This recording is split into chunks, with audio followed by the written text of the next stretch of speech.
My mother taught me what was necessary to rule in this universe. Like killing people? I create life!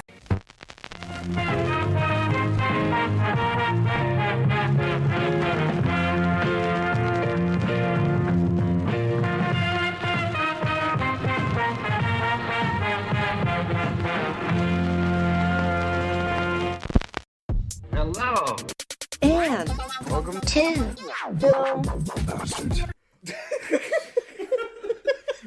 Right, it's episode 470, so it's a Mark episode, so this is going to start chaotic as fucking usual. I'm Mark Foster, shit. this is, Becky, everyone, hi. and this is, Ian Loring, fucking and hell, we've hi. just watched the Cocaine Bear trailer. Right, how?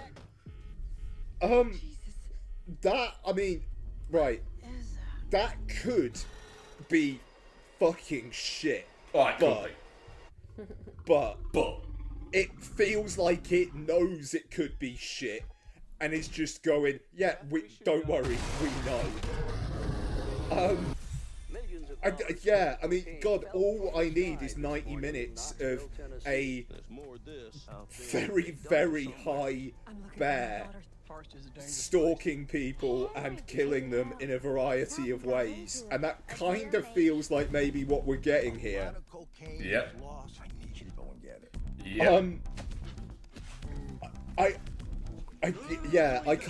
actually can't believe that's a real film and it's directed by fucking Elizabeth Banks. I like Elizabeth Banks as a director, and Elizabeth Banks knows comedy. Wild. I mean, it is what. Yeah, and I mean, like, hey, I like the Charlie's Angels reboot. You know, like I nobody else seemed to, but I you know, it just. I can't believe that film is as that trailer seems to be saying it is. You're safe. Bears can't climb trees. Of course I Yep. That's a fucking wild trailer. I cannot imagine how. The thing is, it's Universal. I'm assuming they're putting in front of Violent Night this weekend, which is also Universal. The reactions a crowd in for Violent Night are gonna have to that trailer, like that film could break out and do really fucking well. It could. It's like mid-budget, I think it's about 40 million as well. Yeah. Yeah. Sure. Oh man, you fucked.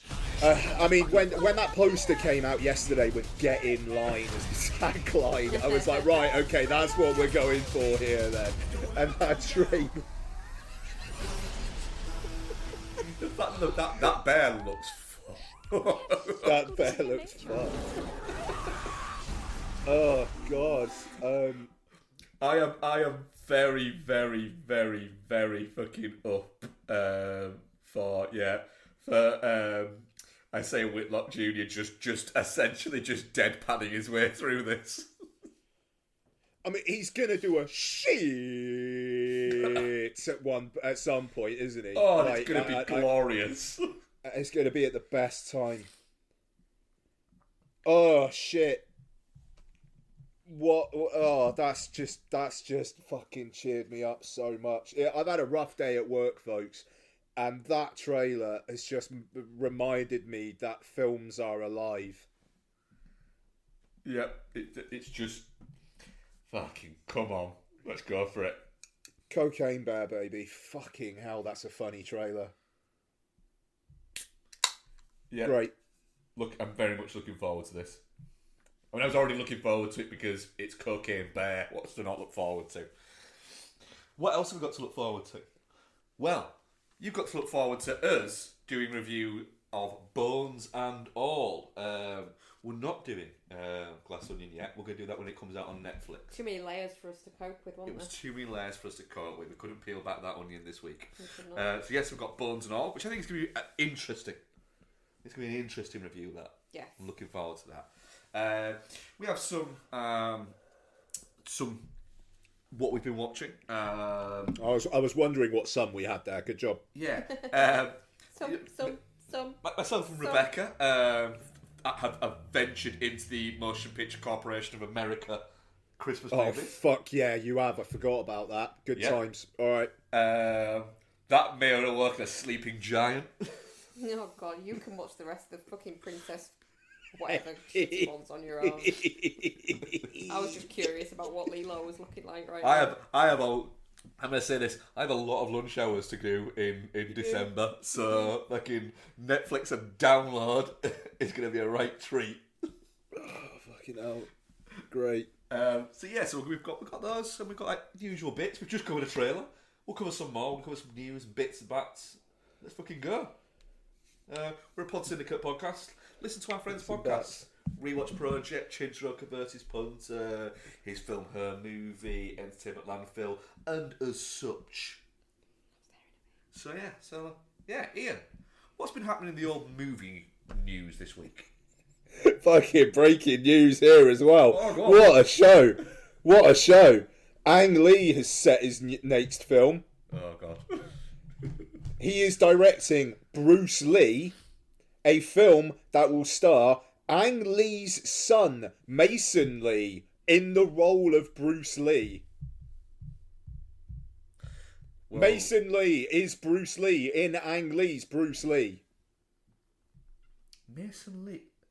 Yeah, he's been in stuff, hasn't he? I don't know. Yeah. I've literally just seen this. He is. Yeah, so you remember The Hangover? Sure. Do you remember The Hangover Part 2? Yeah.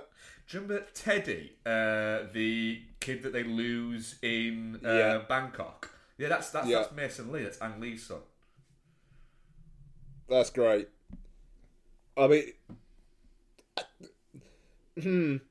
Yep. if that film goes wrong, like, that's the kind of thing where Ang Lee could, like never work again. Like, casting your own son as Bruce Lee. Yeah. That's some... I mean, Ang Lee is never short of hubris. And has been very... has a lot of success to back it up. But it's a bold move, Cotton. Do it in high frame rate, I fucking dare you. He will. Do you know what? Fuck it, why not? Go for it.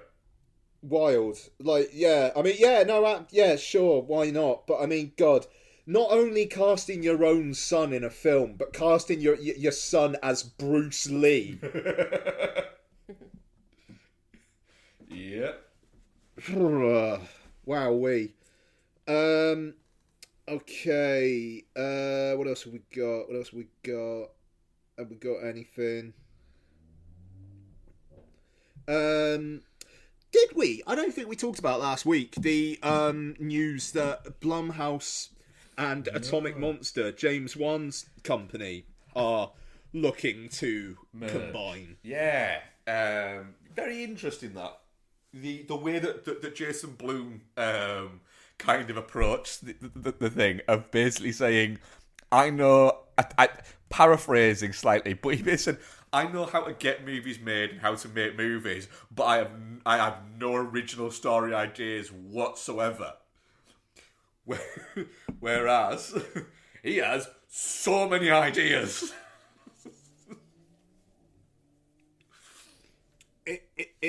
Yeah. I just very much hope that James Wan gets a payday and some real control. I mean, it's interesting because you had James Gunn being announced as co-CEO of fucking DC a few weeks back as well. And I think, and obviously with the whole Bob Iger thing, it feels like there's been a real hard pivot back to give creatives some actual real control over this stuff. Yeah. Which is really interesting. And yeah, the idea of Blumhouse taking on like the Conjuring universe, which is like essentially what this would probably like lead to. I mean, why not? And hey, could we maybe get a Malignant 2 in there as a treat? That what I will say is, without question, one of the first things that if that gets greenlit, that and they've got all of this extra little bit of cash injection that comes in, you know that he's gonna walk in there and go, "I've got an idea," and Bloom's gonna go, "Is it Malignant?" So he's like, "It fucking is, yeah." Then I mean, like literally, it needs to be a condition of the detail that of the contract that Malignant 2: Gabriel's Revenge will be immediately greenlit upon completion of the deal. It wouldn't surprise me if it was. You know that Wham wants that done. I feel like the universe demands it. Everyone needs to see Gabriel's Revenge. Yeah. I'm not going to say it will save cinema, but I'm also not going to not. No, yeah, quite. But yeah, I mean this James Gunn thing as well, and I mean, I'll be absolutely honest, it's not on film, so I'll talk about it now. I watched the Guardians of the Galaxy holiday special last week, and if James Gunn is as done with the MCUs it feels like he is, given that fucking thing, I'm glad that he's moving over to the DCU. You mean the fact that this holiday special came out and nobody's talking about it whatsoever? It, like, real fucking wet fart energy, that. And I'm not surprised. It's like 35-40 minutes long. It is one joke. Let's steal Kevin Bacon. And Chris Pratt, honestly, it is the energy of someone who just cannot be asked to be there. And it's like, it's an embarrassingly flat performance from a career of a man who kind of specialises in that. Yeah, it does seem like Pratt is a little bit done with being Chris Pratt for a while. Yeah. And I mean, that's the thing. It's just like, look, Chris, why don't you just fuck off for a bit then? You have a lot of money, I'm sure.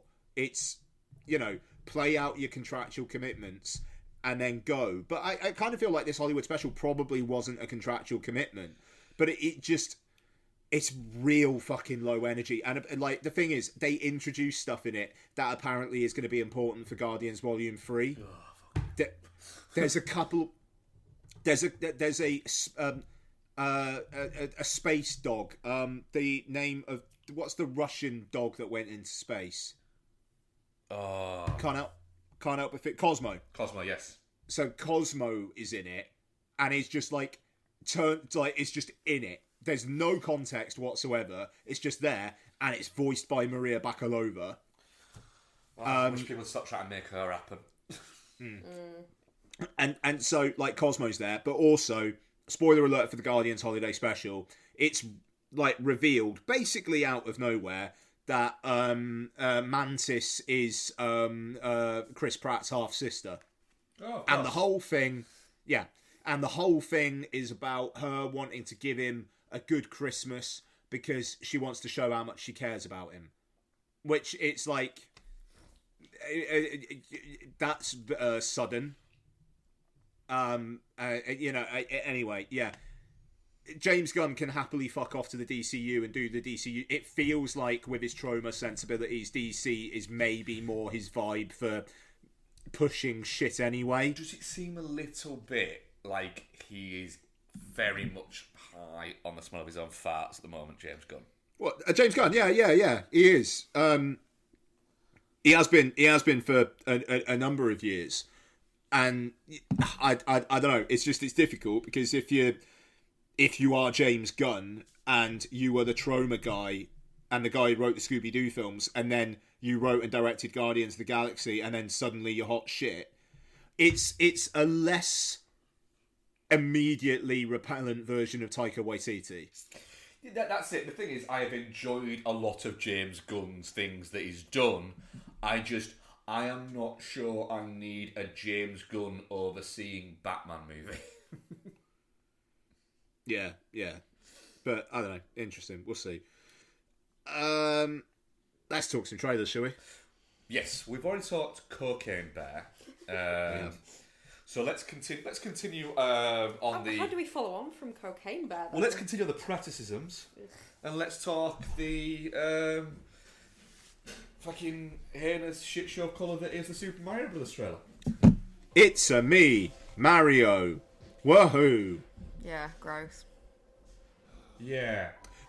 Not into Anya Taylor-Joy as Princess Peach either, I've got to say. Nope. So we were having Nope. a conversation Yes, we were.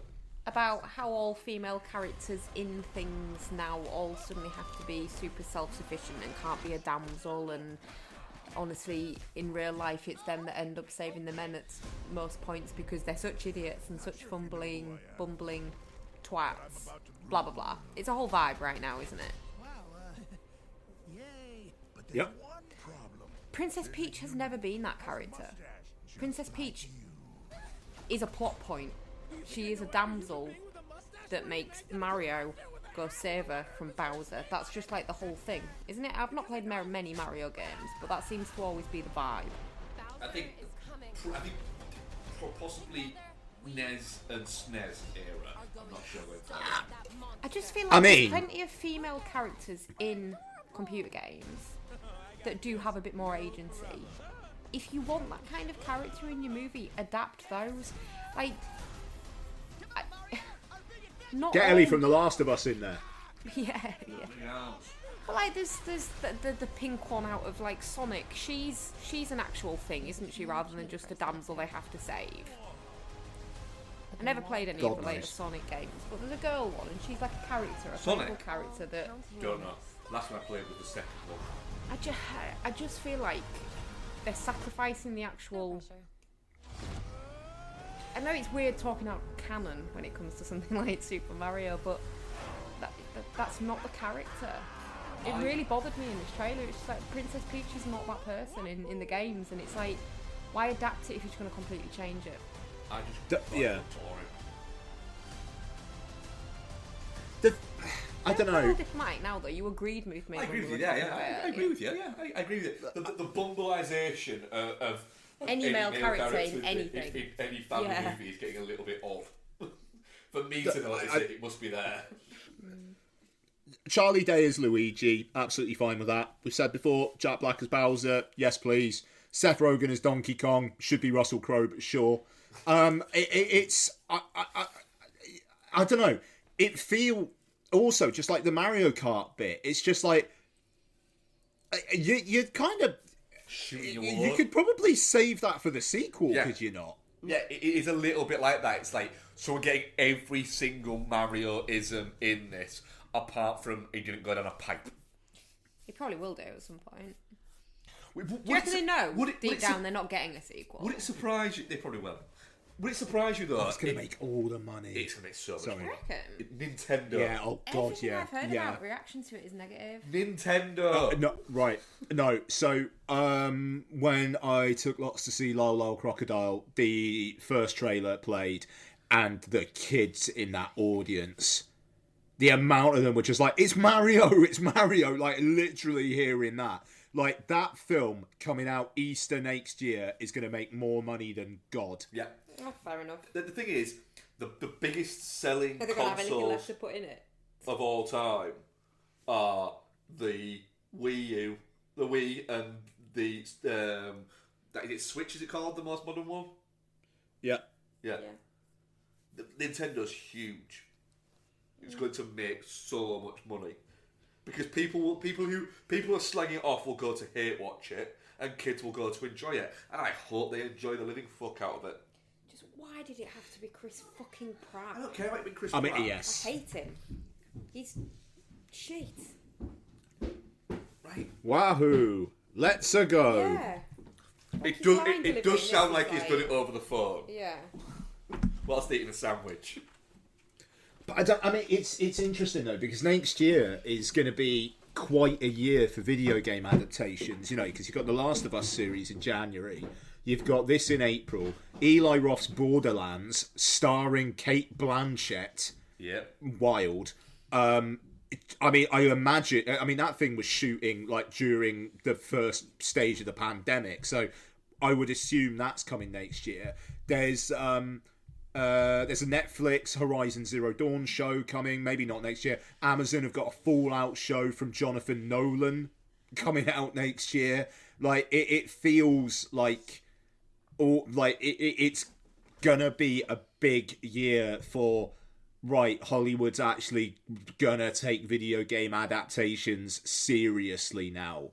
And it pains me thinking that a Mario film, which should be a slam dunk, really could be capsized by the fact that you've got Chris Bloody Pratt voicing Mario. Like it's I don't know, and I think the animation style looks spot on.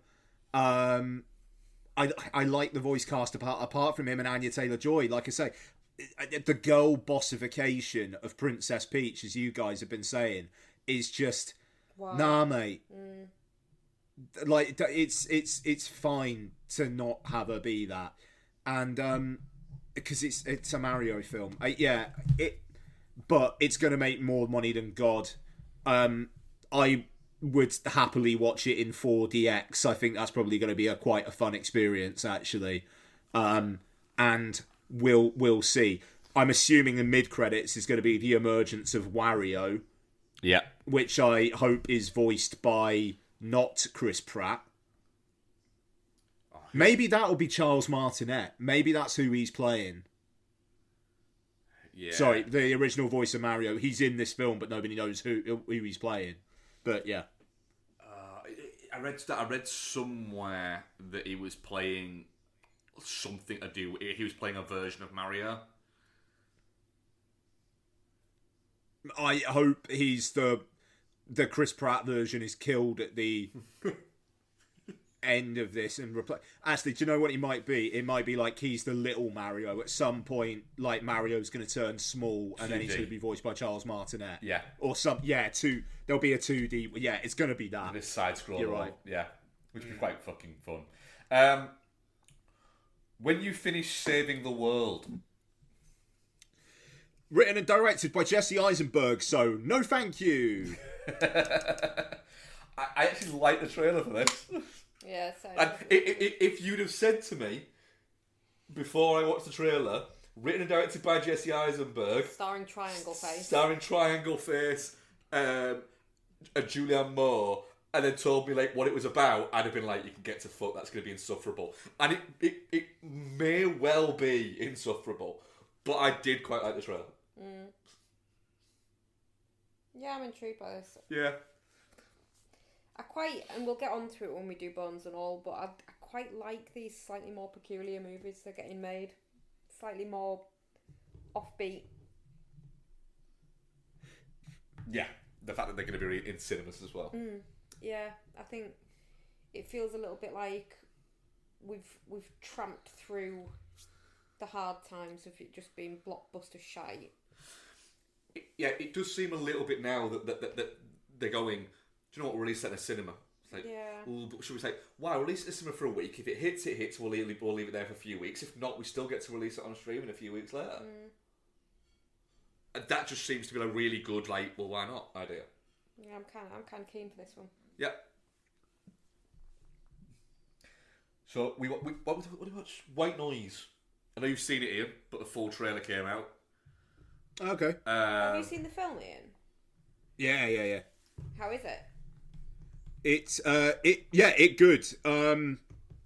It's Noah Baumbach doing kind of like disaster movie. There are a couple of jump sequences in it. It is visually interesting. Yeah. It's got a third act that almost capsizes the entire thing. But a very, very difficult degree of difficulty adapting that book. It's as good an adaptation of White Noise as I think you probably could make.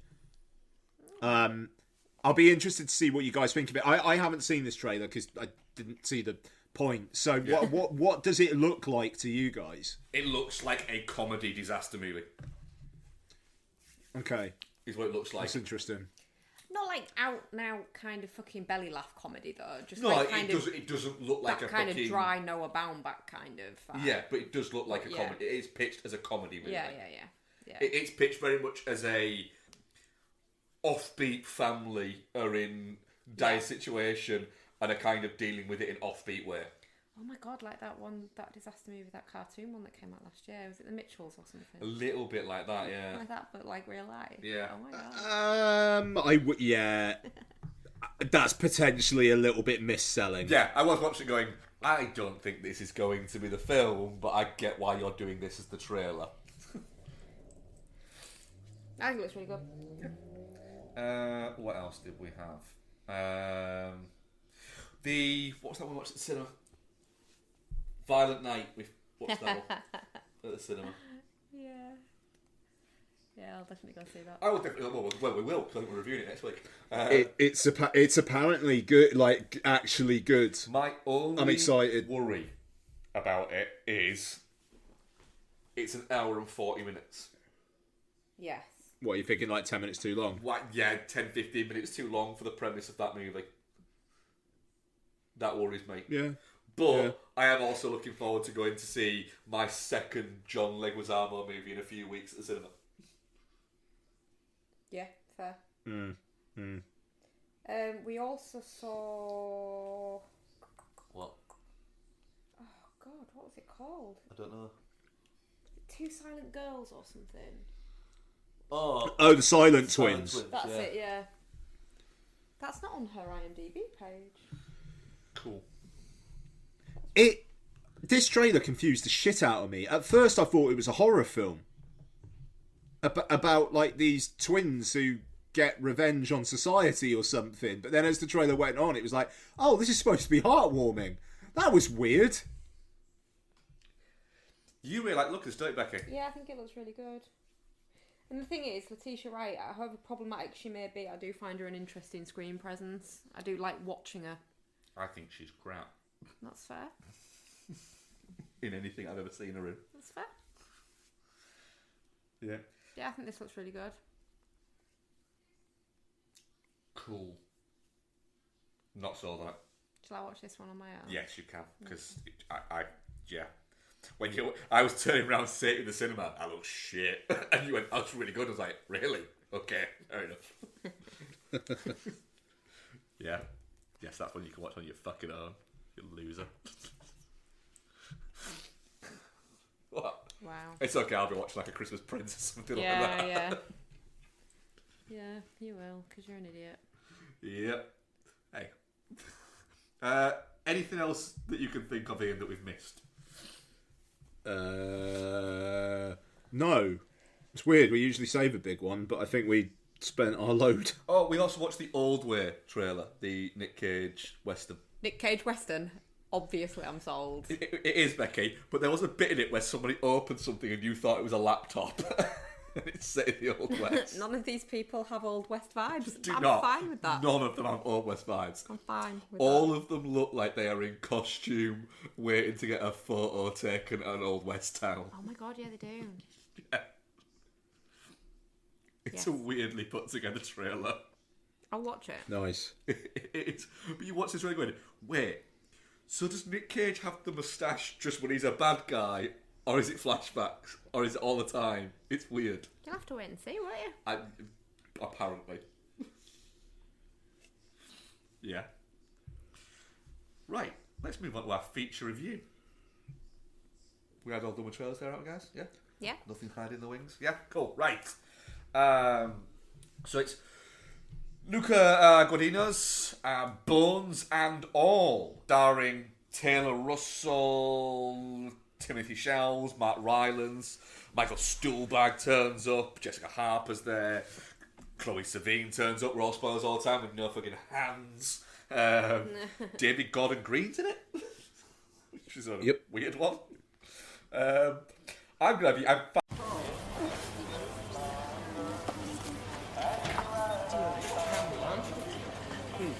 Goddamn grocery store runs out of lunch.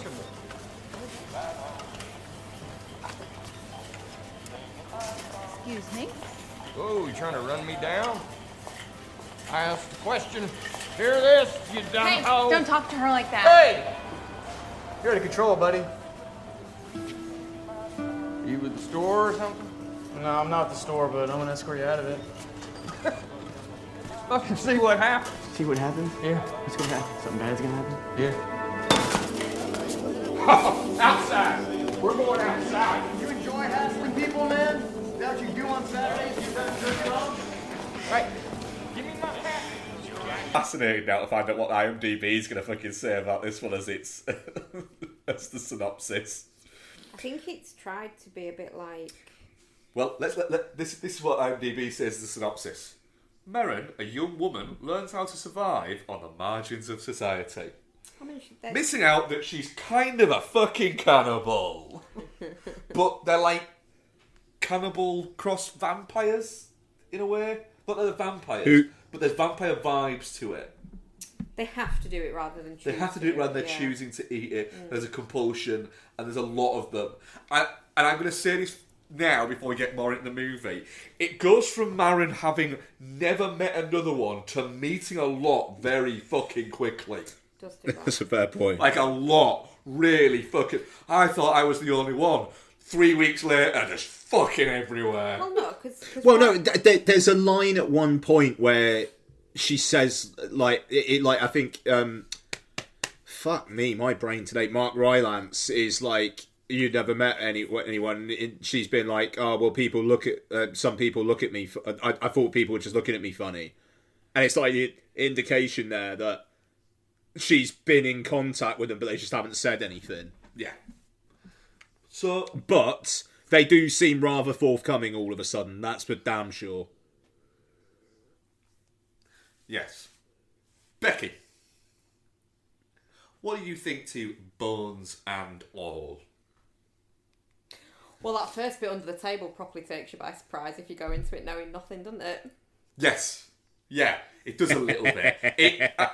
It does get going quite quickly, doesn't it? You're a bit like, oh, is this going to be like an exploring their sexuality kind of like... Because she's looking at her, isn't she? Yeah, she is giving us some looks, and you know, growing up, coming of age kind of story. I'm here for that with Timmy Scholes later down the line. That's fine. Nope, she eats a finger. Wait, so you didn't know? I didn't know there was anything weird. No. Oh. Wow, fair fucking play then. I knew that it had like horror adjacent vibes. I'd heard that, but I thought it was maybe going to be that they a little bit natural born killers or something like that. Yes, yeah, like they were just bad uns, wrong uns, and they were just like on a bit of a murder spree. I didn't know it was going to be like supernaturally. Yeah. So yeah, when she just bit the shit out of her finger, I was like, what the fuck is going on? What? Yeah. Like, how much did you know then? I thought I knew the cannibal isms of it. See, I'm really glad I didn't. Oh, I didn't watch any trailers, but I known about it through somebody else mentioning it. Yeah, I think they've done a because I did watch a trailer and I don't think there's any cannibal-y shit in the trailer. I think they've done a really good job of keeping it on the down low. Yeah. Ian. I really want a Thundercats t-shirt now. You do really want a Thundercats t-shirt. One of the first things I did when I came home was start looking on Etsy for a Thundercats t-shirt. Ian, what did you think to Bones and All? Yeah, I liked it. I mean, it's a great recovery from Suspiria. I'll say that. So, unfortunately, my issue with the film is one that the film really needs you to not have an issue with, which is like the dynamic between Chalamet and Russell. I think they're both individually decent, but I don't think the film does enough to really go with the like almost like star-crossed lovers tragic aspect that the last like 5-10 minutes does. And it wants you to feel. I wasn't there. I don't know. There's almost not enough of them getting to know each other. It's like they have conversations, but then they encounter things. And I don't know. There's like a bit where Michael Stuhlbarg's talking to Timothée Chalamet, and there's some like, you know, you're an addict, blah blah blah. And it's like, okay, well, what's that about? And it wasn't quite about. I like the parts of this thing. I like the Bones more than I like the All.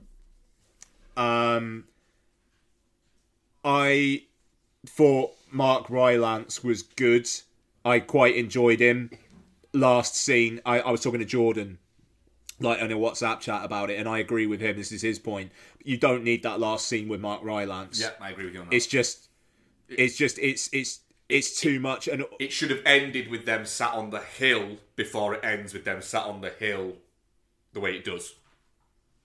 Yeah, like, let's go be people. Let's go be people. That, When it goes, let's go be people, and it fades out there, I thought that was ending there, and it didn't. It tacks essentially like a coda on at the end, which it doesn't really need. I really wanted a happy ever after for them. Like, just if they could have even had the little bit of them just living their lives, and her like going off to work and stuff like that, and just have it like fade out on them just doing normal shit. I'd have been probably alright with that, yeah. And it would have been, I don't know, I kind of feel like it just would have been a more interesting ending for Mark Rylance's character as well, where he's just this sad old man who's, when he's rejected by her, like, it just would have made me laugh if Mark Rylance's last interaction in this film was calling her a cunt and driving off. Yeah. I don't know, there's just something about that I find funny. But no, you know, we have to have... I mean, there's definitely it's never dully with Sully. Don't get me wrong, but just that ending, and it's like, okay, well, Timothée Chalamet's obviously going to come back. Okay, he's back. What's going to happen? They're going to pin him down. Oh, Timmy's been fatally wounded. I don't know. Just like the whole. Like, you've got to eat me. I want you to eat all of me. And it's just like, right, okay, is Guadagnino just going like, right, there's going to be a subset of Timmy fans who are going to stand this film hard for the next 10 years. And I just really, really want to appeal to them. Like, I want to make the most twisted, romantic, tragic ending of all time. And it's just, nah, mate, nah, it's too much. Not in terms of the gore or anything like that. Just like you put too much in the sandwich here. Yeah, there's a condiment too much there, isn't there? Yeah. But like I say, I liked scenes like the Stolberg and Gordon Green stuff was great. Stolberg running at the camera was like actually made me flinch, and because. He's just, that character's really intense because he is so wrong from the moment that you see him. Yeah. And it just builds and builds and builds. And it's just like, what was he going to do if he caught them? Like, what was he... Like, he was just they were 100% going to eat them. Yeah, definitely. If they'd fallen asleep and Stolberg had woken up before they did, they would have been getting eaten. Oh, they'd have been getting eaten. Right. Okay, I mean, I'm not going to lie, probably cock first. Yeah.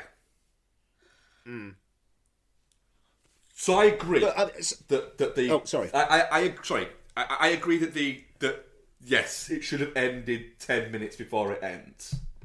And it's why, for me, it's a 4.5 out of 5 rather than a 5 out of 5. Oh, wow, okay. Cool. But I still think at the moment this might be my film of the year. Wow. Yeah. I got that wrong then. I thought it was going to be a more Becky vibe because I thought there was kind of like with the kind of like mythology of it all, I thought there was some kingy aspects to it. Oh, don't get me wrong, I fucking loved it, but... Yeah, I was... Once that... Within like... At first, when it was like when she's under the table, I thought... Right, there's something going on here. Yeah.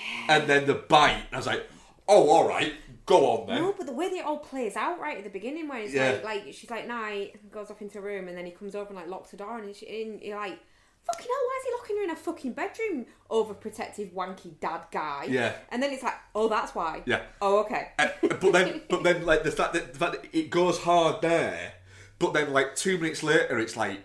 She wakes up and he's just left a tape saying, nah, I can't be asked for this anymore. Yeah. I'm gone. It's like, fucking hell. And like the vibe you get is that it's because she's literally turned 18, isn't it? Like you don't, it's off camera that she's turned 18, you just see it in a flashback, but... Yeah. Yeah. And it then, you know, the fact that, I think I get it that, I agree as well, I don't think there's that much chemistry between them, but I think that there's an element of, do you know what? We can never have a normal relationship. I don't know that I agree. Whereas we can with each other. I think it's more from him. He's got more. He falls for her more than she falls for him. I fucking smoulders though in this movie, doesn't he? I mean, he's way too young for me to crush on, but oh my god, he's got like. He's a lot some older than people smoulders. think he is. He's got some small. He's a little bit like one of those footballers that people keep on going. Oh, but you know, once he matures, he's like late 20s. I mean, If he's late 20s, Bex, I think you're all right. Yeah. How old's Austin Butler? Is that inappropriate? He's like early 30s, I think. That's fine then. But I'll never meet the man, so it's alright, But, I mean, if you did... What, because if you did, you'd just instantly hump his leg or something? No, like, I'm just saying, like, it's not going to get awkward that I have a crush on him. I'll never meet him. It's not awkward anyway. if Austin Butler wants to buy her in, I'd be there going, Bex, go for it. Just fucking go for it. I think he's probably got higher standards than me. But yeah, I think the... Were you setting that up for him to say, no, don't say that? Or... No, it's fine. No. I know that he disagrees, Right. but he knows that I'll just tell him to shut the fuck up. Rylance Okay, is enough. fucking great as just odd. Just really fucking odd. He plays it so well. But the fact that he does seem to view himself as two people as well, and it's never really kind of explained, I but think it's just there. I think what I got from that personally is he spent so long on his own That he's created having like the duality of being a normal guy but also somebody who does an extremely not normal thing. That as a psychological thing, he's just broken into two people. Because he does when he's saying to her, "You don't like Sully, do you? You don't like me, do you?" Yeah. Like he is like he's referring to two different people. It's both of them, yeah, and there's that. But just at every turn, there's these fucking it's a relentlessly grim movie without being, whilst at the heart of it, trying to have quite a nice fucking story. And the fact that you've only actually really got one nice character in the entire movie. You know, even down to Maren is not a nice character. She's a bit of a dick. So who are you saying's nice? The only nice one is Lee. Charlemagne's character is, it's established first thing he does. He murders that man in this grocery store. But he doesn't think he is. That's the thing, and that's by his code, he's all right with what he's done Because he's a dickhead. because the guy's a dickhead. And even by his code, he still is a dickhead. But I didn't know he had a kid. Oh no, I don't mean that man. I mean the man in the grocery store. But he's a prick. Yeah, he is. Yeah, but you don't. Loads of people are pricks. You don't just murder him. But as part of what his code is that guy's a prick. If I'm going to murder somebody, I'm going to murder pricks. Yeah. There's an element to that by everybody else's standards within the movie. I wonder if it has to be humans, or whether they could just like. I think there's a bit that mentions it. Is there? Yeah. Because like he works in a slaughterhouse, he could just go in and like steal a cow. I think there's an element of it that lets off, but I think I enjoyed that vibe of it, and Chalamet is really, really good. Yeah, he is. Yeah. Like really, he's charismatic, but not overtly charismatic. Yeah. Okay, yeah. That's there. You could see why Mara would trust him, but he's not fucking JD from Heathers. No. And then you've got a very nice kind of, there's an elements of sort of Badlands within it, but also mixed in with things like The Road and bits like that. I think it's a very, very strong piece of work with a fantastic fucking score. I said it's got like thirst and spring vibes, didn't I? Yeah, there's a definite element of thirst in there as well. Not even just the whole fucking eating people element of it, just the eating people element. The normality of something that's not normal. Yeah. That is there. Yeah. And I like the fact that at no point are the police after them. No, they never bother with that whole thing, do they? Yeah, but there's also no point where there's anything nice within it. They don't go to a nice house. They don't go to anything like that. It is, look, this is low America that we're showing you. We're showing you poor places. Apart from when she goes to her grandma's. Yeah. It's, very fucking... And fucking Stolberg. Jesus. You are just waiting for that to come back. And the fact that it doesn't is very clever. But That's a fair point. But you're waiting for that to come back. Yeah. It's, Can you stop and do that? I thought it was fantastic. However, I do agree with the fact that it should have ended there with that shot. Because it's a perfect shot of them saying, and it panning back into just essentially a sunset. And just saying, let's go and be people. Bang! Unfilmed Luca Guadagnino. Yeah. Boom! Fucking 5 out of 5. Fucking bra fucking vote. But it just goes that little bit too far. I think you're right, Ian. I think it is Luca not being able to quite rein himself in a little bit. Yeah. It's the peach fucking scene of this movie. That him. Yeah.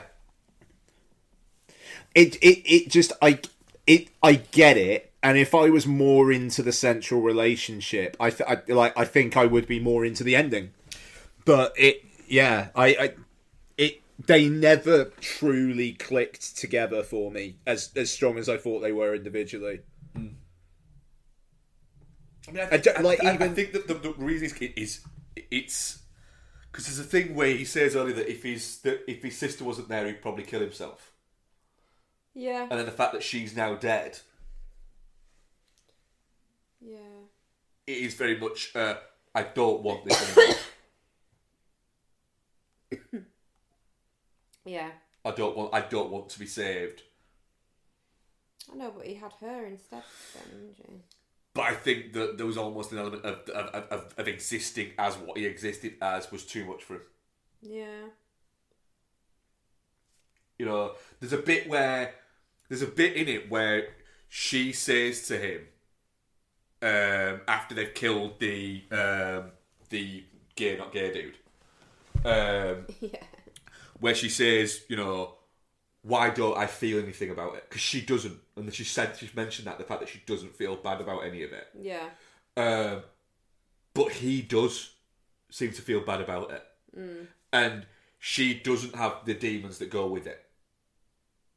Whereas it does seem to haunt him, the things that he's had to do. Well, he remembers growing up with it, doesn't he? Whereas she Yeah. doesn't. And I think that there's an element of that she could live on just essentially being fine with it. It doesn't affect her, but with him, it literally eats him inside.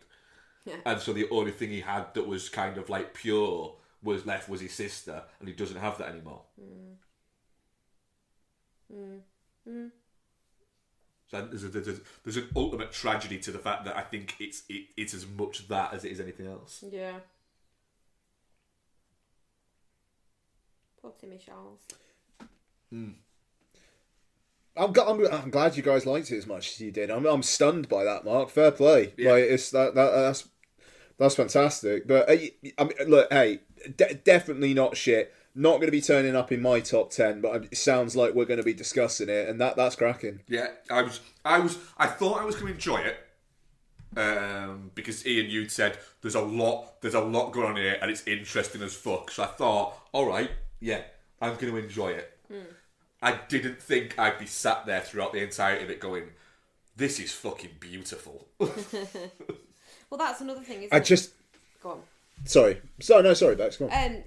We were saying really glad that we'd been to see it at the cinema because whilst it Oh, feels like God, the kind of film that would still stand up on the small screen, some of the fucking Shots. vistas that are displayed of the stuff is beautiful on a big screen. And the score, because I know we keep saying it, but the sound system in Parkway is fucking incredible. That 7.1 is delicious.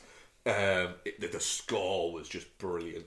I didn't know at the time that it was Trent Reznor and Atticus Ross, but I did think because Tom York did the one for Suspiria, didn't he? Yeah. I did think, this doesn't sound Yorkie. It sounds more Trent Reznor Rossi. Yeah. And then when it came out and I looked, it was like, that does make sense. Is that why you were going really slow on the way out so you could read the credits? Yeah. And I was very much like, no, it was because I thought, the credits when we were walking out, yeah, it's because I thought, I'm sure that guy was fucking David Gordon Green. Yeah. I was having some real problems with it early on as well, just in terms of kind of like intensity. Like it's that fucking scene where Rylance is just eating that woman who just died. Like the idea of someone just lying down close to death, and then him obviously smelling that she's close to death, and then just hanging around her house waiting for her to die. And the fact it's such a long time. And the fact that he thinks that makes him the good guy because he doesn't kill them. He thinks that makes him more noble. Yeah. Because then he doesn't eat them until they're dead. But he just lets them die slowly and suffering. That's worse. And just like the way, and then like he's eating her, and then she joins in, and it's just the sound of them eating her, and it's like showing like old photos of her and her family and whatnot. I'll be honest, I almost walked out then, not from a, oh my god, won't someone think of the children, but just like I just actually don't need that. Like and thankfully, the film didn't quite go to... I found that section intensely upsetting. And I'm sure that's what they were going for. But there was just a part of me that's just like, I go to films to enjoy myself at least a bit. And I'm not enjoying myself at all in this moment. I'm anti-enjoying myself. I can get your point there. There's a level of escapism where you're going, right, I'm not here to be made to feel miserable. I'm here to either be entertained or witness something. Yeah, but then Timmy comes into it shortly after, and then it kind of starts finding its foot. And I was like, okay, fine. And the Stallbag bit, it was intense, but like it was fine. You know, the idea of that woman just collapsing and no one being there for her, and then him stalking around waiting for her to die, like and just the eating and the cutting to the old pictures. I almost felt like, is that actually a bit of a step too far here? Like just in terms of just how affecting that is. But I think it was probably the point. But yeah. It's a really, really individual film. There's nothing quite like Bones and All. Like that's what you can say. There's nothing quite like it. Yeah. Very much looking forward to rewatching it as well. I will never rewatch this film. I look forward to it coming out on 4K and Criterion and you going, oh, fuck you, I'll watch it again. No. Oh, no. Well, no, because, I definitely not shit, yeah, before I tangent. Yeah, go on. Definitely not shit. Yeah, definitely not shit. Quickly before you tangent, audience poll, definitely not shit, 75%, Geostorm, 25%. That person who's put Geostorm, yes, fair enough. CS3P Combat. Player 1, choose your character. Tired of film and television podcasts where the hosts exist in a blissful state of agreement? Twin Stronger. Player 2, choose your character. Well, you're in luck. Hunter. Round 1, fight! Allow me to introduce you to the Chinstroker vs. Punter podcast, featuring two film and television fans from Birmingham, England, who enjoy their media in very different ways. But anyway, that brings us to the end of the plot of Blue Velvet. The plot. I mean, the main characters are two of the dullest main characters I have ever encountered in any film. So join us as we catch up on what we've been watching from our own very different perspectives. Double KO. Round 2, fight! You can find us at csvsp.libsyn.com, also on Spotify, iTunes, Stitcher, all the places that podcasts can be found. Just really It's not visually striking. No. Just getting confirmation. It's just in English. That's the third time, though. I mean, is this on?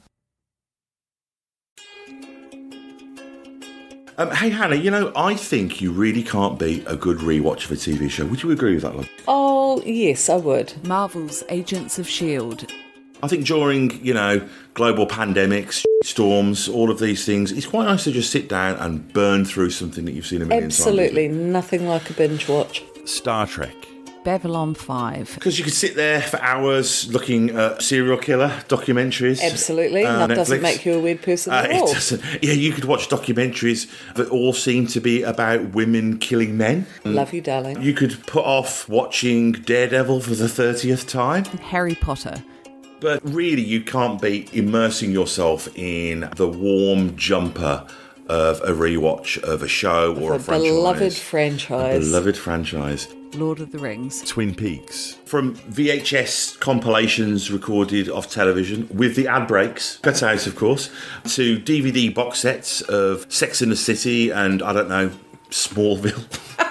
Farscape. Quantum Leap. To giving up finding new content on Netflix and just having a comfort trawl through Star Trek The Next Generation or Parks and Recreation. I think that we can all agree. There's a lot to be said for that. You can't beat a good rewatch. So, with that in mind, join Anna and Mike from Chinstroker vs. Punter as we burn through some of our favourite franchises and share our immediate reactions to each instalment in both spoiler and non-spoiler sections. To do that, do a search for the Rewatch Project with Hannah and Mike on Apple Podcasts, Spotify, or whichever your favourite podcast provider may be, or go directly to anchor.fm/rewatch project. We are proud members of the Pod Syndicate family of podcasts.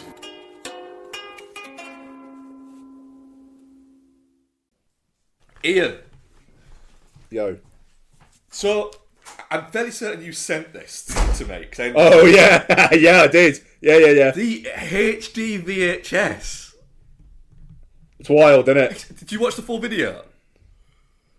Not all of it, but most of it. Oh, mate, I watched the full fucking thing. It was fascinating. Them doing the comparison of the hurricane.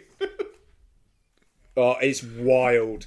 Is that, like, that difference between the VHS and the HD one? Yeah. My God, man. Yeah, that was fucking bonkers. I did not know you could get HD videotapes. It was... No, like D-Theatre or something they called it. Yeah, D-Theatre. Something like that. DVHS. Absolutely wild. Yep. I mean, fucking hell. 1080i, 5.1 Dolby Digital. Like, that's good watching. Yeah.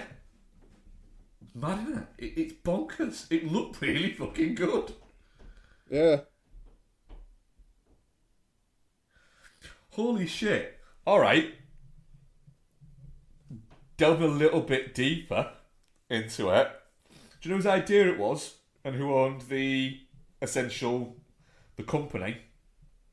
Go on. And they didn't mention this in the what is it? And there was introductions on the tapes by him apparently. Mark Cuban. Oh, really? Yeah. Nice. Yeah, fair play. Nice. Oh, he's making me go, oh, fucking hell. I was watching this looking at it going, I could rabbit all like that. Fucking... I mean, like, the amount of money they were having to pay for all that stuff as well on that YouTube video. Yeah.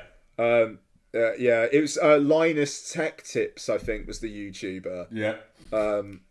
Yeah, look, folks, look it up. Like 15-minute video, it's wild. Yeah, it is. It's a lot of fun. It's a lot of fun for that. Yeah, good time watching that.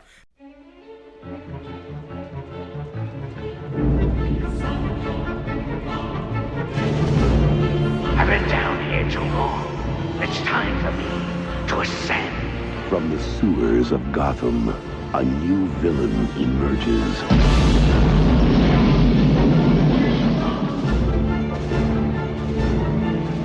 You didn't invite me, so I crashed! From the rooftops of Gotham, the perfect enemy comes to life. I am Catwoman. Hear me roar. Meow.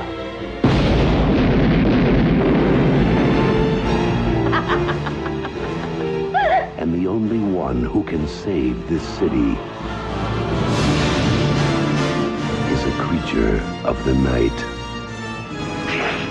Hey, Stud. I thought we had something together. We do.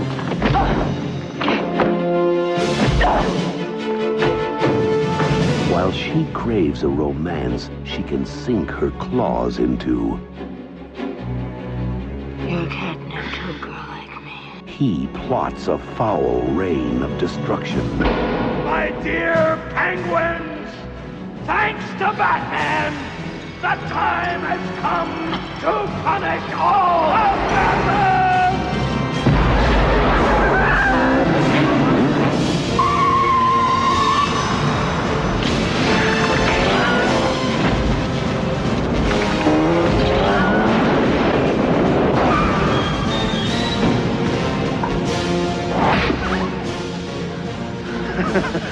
You missed.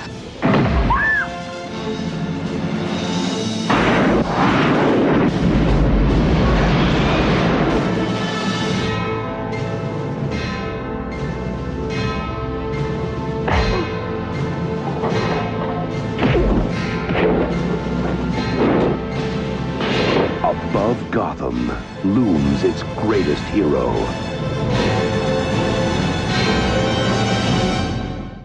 Ian, what have you been watching? I wish I'd been watching Cocaine Bear, but one day. We've not got long. One day. So yeah, I watched a few things. Annual watch of Planes, Trains and Automobiles, which is now become an annual watch basically. I mean, yeah, it's Planes, Trains and Automobiles. It's fantastic. I mean,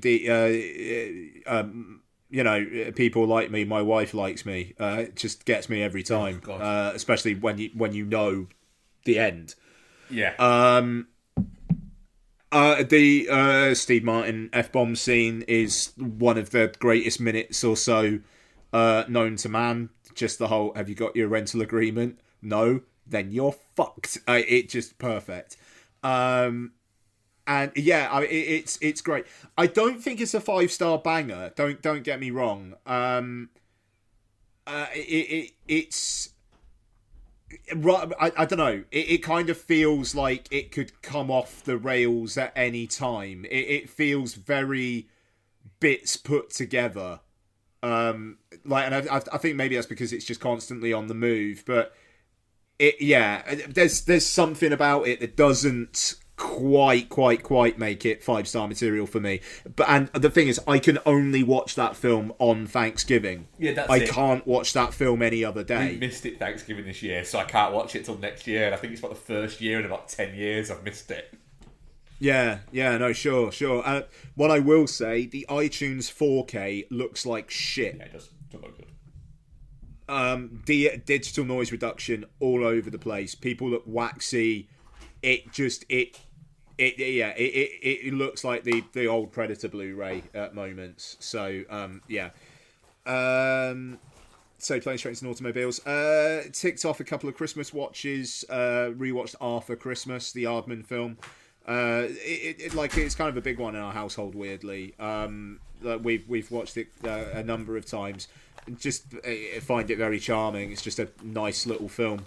There you go, Arthur Christmas. Watch Batman Returns, which looks great on 4K in iTunes on an OLED. That looks fucking brilliant.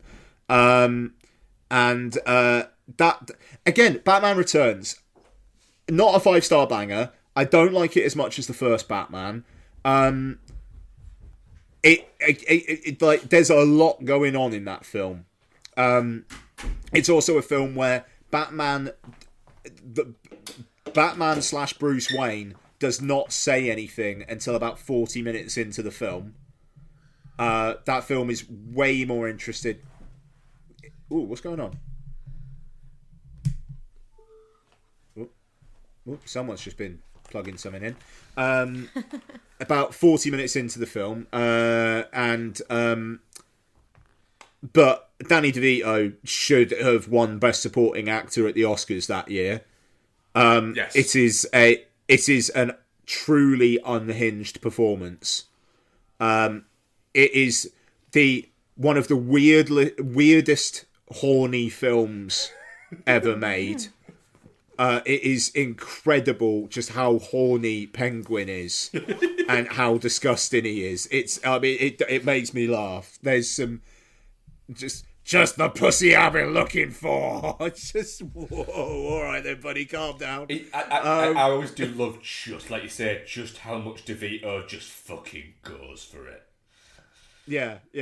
I just like, I don't know, shaking hands with people, groping people, it's like, what are you doing? And then the speech that he gives to his penguins, my dear penguins, it's great. It's great. And also it is just 100% a Christmas film. It is such a Christmas film. I think the last exchange is like, Merry Christmas, Alfred, Merry Christmas, sir, and good peace to all men and women. You know, Christmas film. So Batman Returns. And last one for this week. We watched Harry Potter and the Philosopher's Stone a while back, and the girls watched Harry Potter and the Chamber of Secrets day I was out.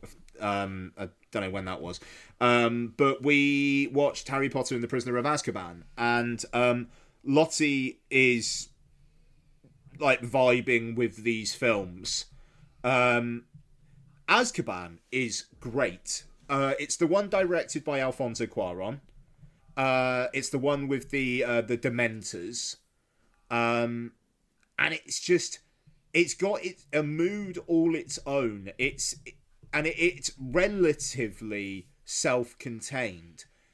And there's just a great kind of like time hopping mystery about it. And there's like a breadcrumb trail as to what's going on, like laid through the film, and then it all plays out in the third act really well.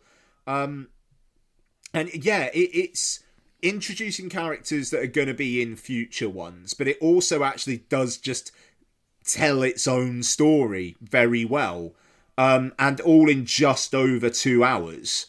It's maybe definitely Hallows Part 2 is shorter than this, maybe, but it's one of the briskest Potters.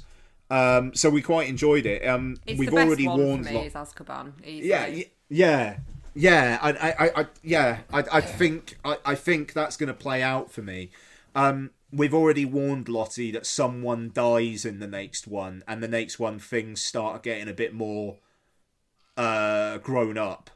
And she's both looking forward to that and also pretty apprehensive about it. What's the next one? Goblet of Fire.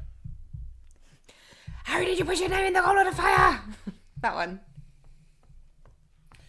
I don't remember most of these. So in the next one, Pattinson is introduced and killed off in the same film. Fair enough. But it's like, it's the one where Ralph Fiennes turns up for the first time. It's the first one that was rated 12. Amazingly, Prisoner of Azkaban's PG, which in the age of films being able to be rated 12 feels odd. There's some scary shit in Azkaban, but she made it through. But yeah, we'll see how it goes. But she's enjoyed these. She's like literally suggested we watch Goblet of Fire on Sunday night. I just realised that England are playing on Sunday night, so that's not happening.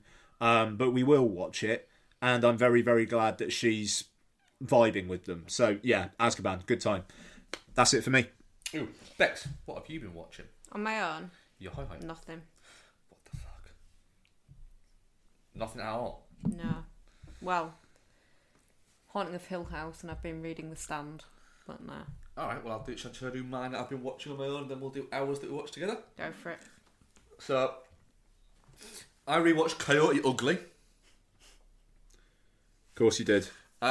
Which feels a little bit like they took two different movies and went, right, we need a Piper Parabo, like, fucking vehicle, because Leanne Rimes looks a bit weird. So we need a Piper Parabo vehicle so that people fucking fall in love with this girl, because we think she's going to be hot fucking shit. But we don't have one at the moment. And someone went, I got this one about a bar? Maria Bello's in it? And I went, yeah, we can smash those two together. And they do, and it doesn't work, but it kind of does. Mm-hmm. It's a little bit like this should be, like, this was like minutes away from being like a 15 and a lot dirtier and grimier than it actually is. Whereas it's a 12 and it's a little bit odd. Yeah, it could do with being a 15. It could do with being a 15, but it would never have been a 15. Mm. Also as well, John Goodman should be in everything. That man, because he's in this, and in every scene he's in, he steals it. That man is a fucking charisma machine. I don't remember this film very well at all. I don't remember Melanie Linsky. He plays her dad. Or John Goodman being in it. Oh, who did it remember else? Melanie Linsky. She plays her friend from back at home. Is she? I'll She mute what? it.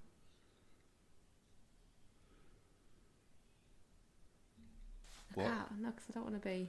What? I don't get what you mean. No, it don't matter then. But yeah, it's fun enough. It's kind of ugly. It's not that good, but it's fun. I had enough fun with it. Joy Knoxville turns up for no reason. Was it a good? Sweet. Was it a good lunch break movie? Good lunch break movie. Yeah. In the toilet. Yeah. Hiding from Talker from the other store. Oh God. Yeah. So I like to watch a movie during my lunch. And usually I would over a week I can get like 3, maybe 4 watched of my lunches. Movies, right? I managed to get 2 watched because we had somebody covering from the store who was coming in at the same time as I got my lunch and insisted on sitting at the table and talking to me. Very pleasant, very nice of her. Got why she was doing it, but in my brain I was going, I just want to sit, chill out in my own little world and watch a movie. The thing is, you've got a routine. It's difficult when people. It threw my routine off, but I literally had headphones in. So a part of me was going, you'd be justified by just ignoring her. Just turning around. Yeah, but I didn't. That was nice. Also, now I've been toying with the idea of rewatching this movie for a while, but haven't. Mm-hmm. So I rewatched 500 Days of Summer. How was that? Oh shit! Right. Okay. And the reason why is I really like 500 Days of Summer, I remember and it's liking one it. of those where I had a good memory of it. And the thing is that now, because the way the world has gone has changed, there's been a lot of revisionism about 500 Days of Summer, and people now still like it, but look at it in a completely different way than they did in 2009 when it came out, and it was a bit of an indie sleeper hit. Yeah, I think the narrative of the time was very much, Zoe Deschanel, she's the bad guy in this movie, and then people kind of went, actually, hang on a second. She was quite upfront about the way that she was, and actually he's the bad guy for imposing his sensibilities on her. Even Joseph Gordon-Levitt has started kind of going down that road, which has been quite uncomfortable because one of the writers of it has been like, no, not really the angle I was going for about it. So it's been a bit like that where nobody kind of wants to talk about it anymore because it's this fucking fine balancing act between what you're allowed to say and what you're not. So I'm going to say 500 Days of Summer is a 4 out of 5 movie. But if we were reviewing it now as like a retro review or anything like that, I think it would go into the thanks I hate it category. Okay. Sure. In the sense that it's a very good movie. Joseph Gordon-Levitt is very, very good in it. The supporting characters of Jeffrey Arend and Matthew Gray Gubler, they're very good in it. Clark Gregg is very good in it. The only person I think who's not actually that great in this is Zoe Deschanel. I mean, that's because she's not a very good actress. But at the time I thought she was. Now I'm going back and looking at it going, she basically just exists as being Manic Pixie Dream Girl. She's a fringe that sings. Yeah. And she sings a lot in this movie. Like an awful lot. And watch it again, you are going, do you know what? She does. She is quite open about it. But she also is very much like, she's basically mixed signals the human. Yeah. But he's very much like, he's also in the wrong because he picks up every single wrong signal. If there's a signal she gives out, he takes it the wrong way. And there's a lot of revisionism to it. And a lot of the language that's used in it is not great. And it's only like 13 years old. Oh, like problematic? Yeah. Okay. Like there's a bit where it's like, apparently she's a bitch. She's like, fuck it. Fucking hate her anyway, skank. And it's a bit like that. But then again, it is the way that people talk. It's not the way that people want to admit that the way that people talk, but it kind of is. So yeah, but it's a really well put together story that is literally about, and I think that this is the crux of it for why I think it's a very good movie, is if you take, because the story, you go into it thinking, I'm watching a love story. I'm watching a story about their relationship. And it isn't. Yeah. It's a failed relationship movie. Yeah. And the thing is, failed relationships might have their moments of wonderment and beauty within them. But ultimately they failed. Yeah, there's always. So they're going to leave an awful lot of scars. And the bad moments are certainly going to outweigh the good moments because even in, not even amount, but in brutality. Scale. Yeah. Because the relationship fails. And that's what you get here. And then you're weighing it up, watching it going, right, so which one's been shitter than the other? And I'm sorry, not fashionable to say it, but it's Zooey Deschanel's character. Without fucking question. And it is captured brilliantly by Mike Webb in one of the scenes where there's a side by side, there's an expectations versus reality when they reconnect. Yeah. And she invites him to a party that she's throwing because they've reconnected at a former work colleague's wedding. And he goes, and it's very well narrated and it's very well shot of you get his expectations of what the night is going to be, that they'll reconnect and they'll get back together, and the reality is that he's kind of on the fringe because he doesn't really know anybody but her there, and then it slowly starts to dawn on him that this is actually an engagement party that she's having. Oh, her engagement? Yeah. Okay. We have seen this movie more than yeah, ages ago. And so then he leaves, and that's when his world kind of crumbles and falls apart. And then later on, when they actually sort of reconnect after she's got married and everything like that, which bear in mind, she goes from never wanting to fall in love to then having a relationship to then literally getting married in the space of like a couple of months. He's like, you should have fucking told me. And she's like, yeah, maybe. It's like, no, dickhead, you knew what you were doing, you should have. And he says to her, why didn't you tell me? You know, you danced with me, you effectively, you're flirting with me. And she says, because I wanted to. And there's a click with him and it's like, oh, I have dodged such a fucking bullet. That poor guy. She will do whatever she wants to because she is living pretty privilege. Yeah. And it's just, you watch it going, they're both horrible. I think most people though, when a relationship breaks down, both parties come out of it looking pretty bad. Oh yeah. If you look at it objectively. Even if you took I've said this to you numerous times, haven't I, Bex? Even if you took the most stable and loving relationship of people that are still together, that will be together forever, if you took their fucking darkest moments, you could paint either person to be an absolute abhorrent piece of shit quite easily. Yeah. For that. Really easily with you, to be fair. I am a fucking saint, you goddamn whore. Yeah. Thanks, I hate it. We'll never watch it again. Listeners, in a couple of years' time, I'll have a different opinion when I have inevitably watched it again. Yeah, we'll watch it again, because I want to watch it again. Of course I will. But yeah, didn't enjoy my time rewatching it. Glad I have. Fair. And then the ones that we watched together, Becky. So we've rewatched Christmas Vacation, haven't we? Yes. Because we did Isabel back for Christmas at the weekend, didn't we? We did. So we rewatched Christmas Vacation. But we don't need to go into that because it's Christmas Vacation and I'll talk about it at least one more time in December. Yeah, definitely. I mean, we made an exception to our rule of no Christmas films until December, didn't we? Just because Isabel was back. Yeah, and we're not going to see her until, like, literally just before Christmas. Just before Christmas. And so we put up our Christmas decorations and we watched National Lampoon's Christmas Vacation. Yeah. We had a Christmassy weekend, put the decks up and everything, didn't we? Yeah, so we also thought we could break this as well, can't we? So we watched Falling for Christmas. Yeah, we did. Great. Right? Yeah, I really enjoyed it.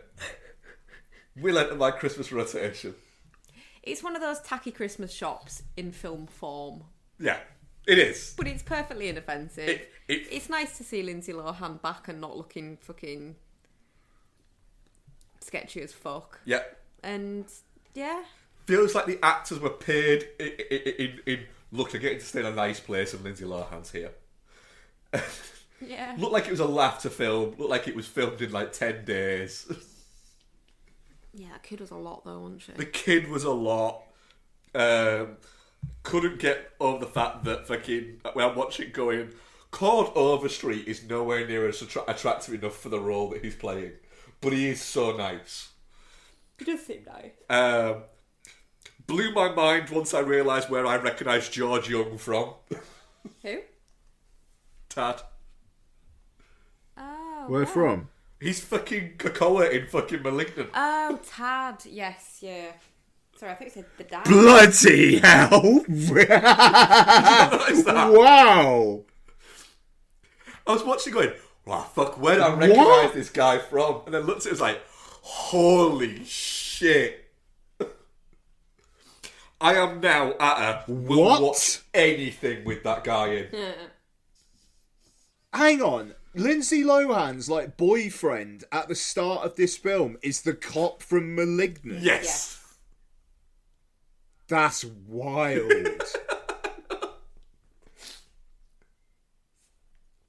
Yeah. He's great. What? I mean, he's versatile. Yeah. I like the fact that what they do with that character. So he's an influencer, and he's clearly gay or bisexual. He does some real heavy flirting with that woodsman. He does some heavy flirting with Ralph, yeah. But I like the fact that they don't make him an unmitigated piece of shit. Yeah, he's not like nasty. He's not nasty or anything like that. Yeah. He's just very vacuous, but he's almost kind of... He's cool. He's open about how vacuous he is, and he's actually quite a nice person. I kind of liked that about him. If next year's is the adventures of fucking Tad Fairchild, I'd be alright with that. If that is the next fucking of Tad Fairchild, sorry. I'd be fine with that. I'd like to see what he got up with that guy who used to be Lindsay Lohan's assistant for Christmas. I didn't realise her sister's in it as well. Yeah. Ali Lohan's in it. Yeah, I had a good time with Falling for Christmas. I have a soft spot for Lindsay Lohan, and it was. It's very much a Christmas movie. It's not as good as a lot of other Christmas movies I'm going to watch. Mm-hmm. But as a hour and a half, I had a lot of fun with that. If the rest of them, like you say, Ian, are like this but a little bit better, I'm gonna fucking whale of a time for the next month. I mean, that's exactly what I think. Yeah. I'm gonna have a fucking great But time. maybe it's because I've just watched too many of them. Like, I'm on the other side of you. Yeah, it could be, yeah. It could be. But I also laughed at the fucking outtakes towards the end. Yeah. The credits at the end, yeah. Yeah. Yeah.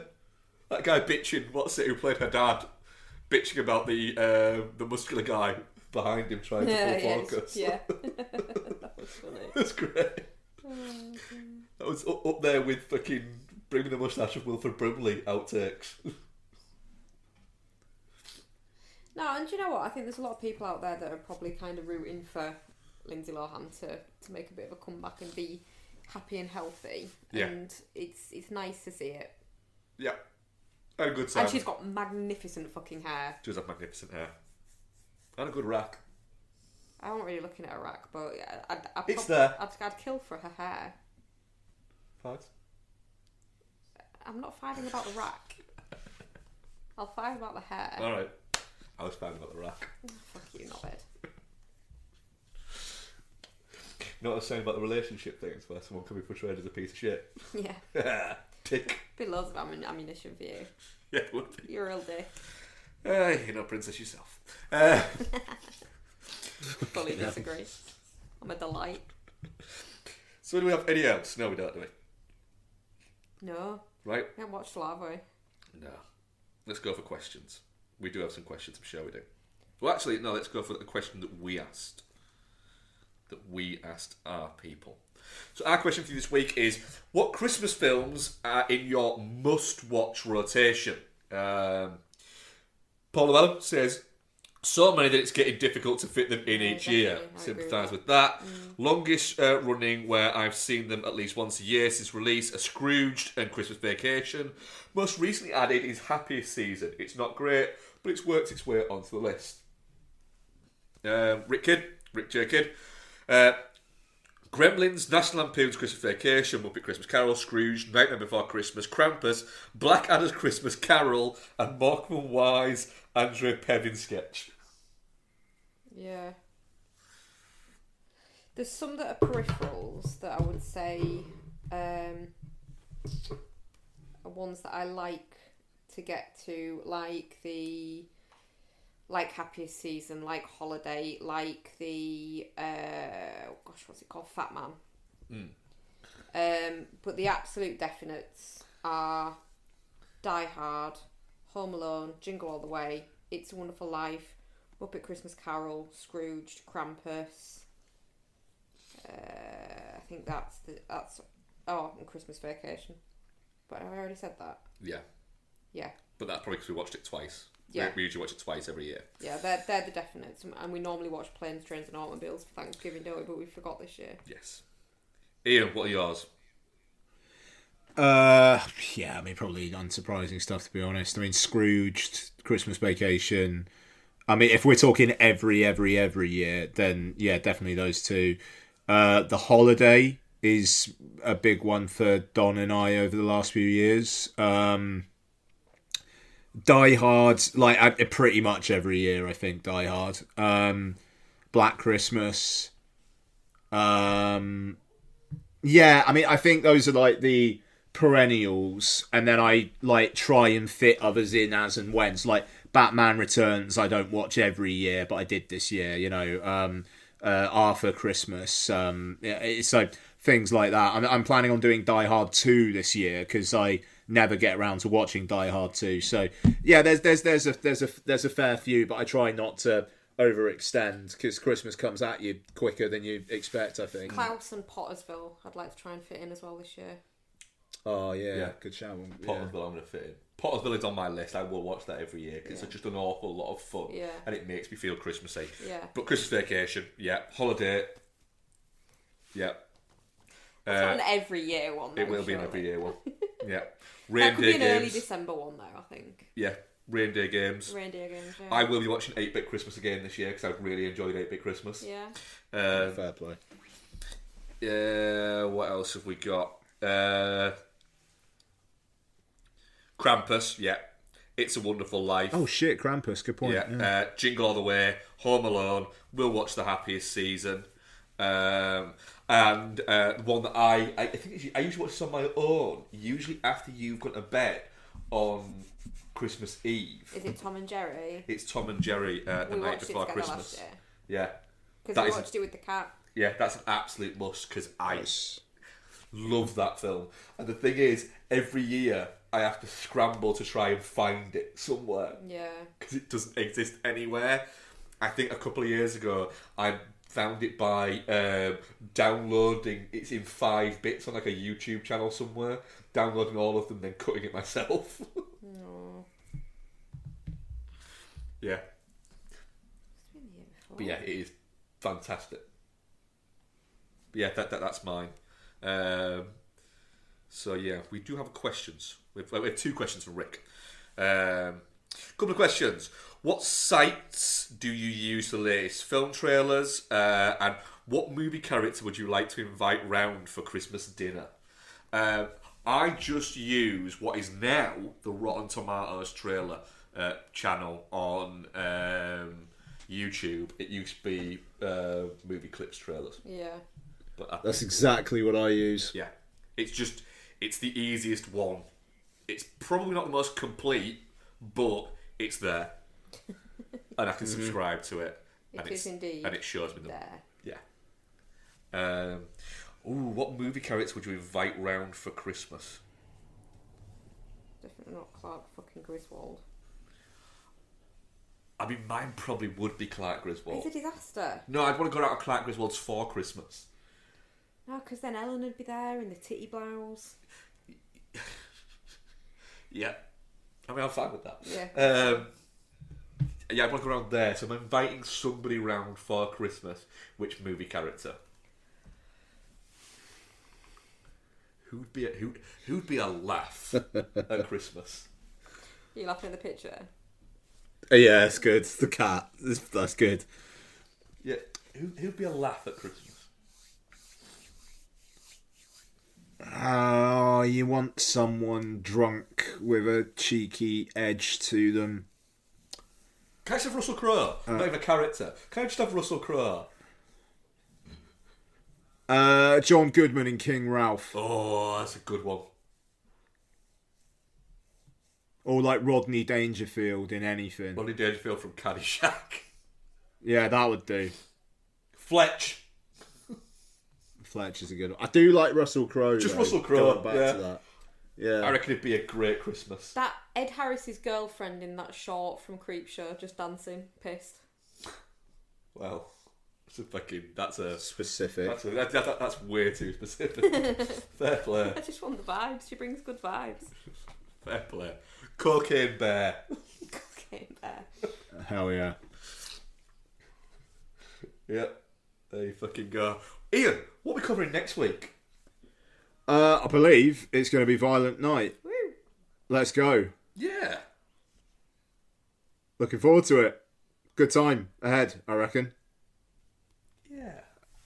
That's going to be fun. Yeah, that'll do it.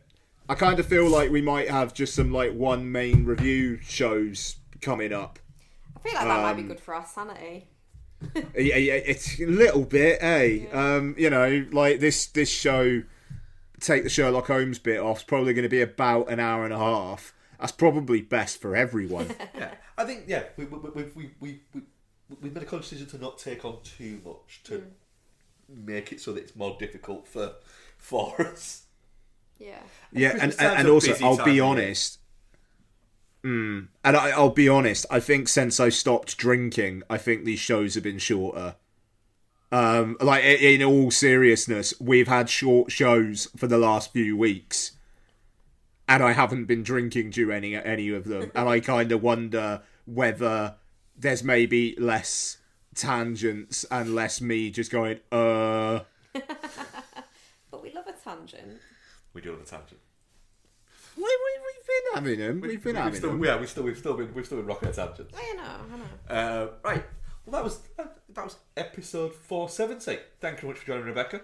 Thanks, Mark. And thank you very much for joining me, Ian. Thank you very much, sir. And we shall speak to you next week, where Santa gets violent as fuck. All right with that. Season's beatings, baby. Season's beatings.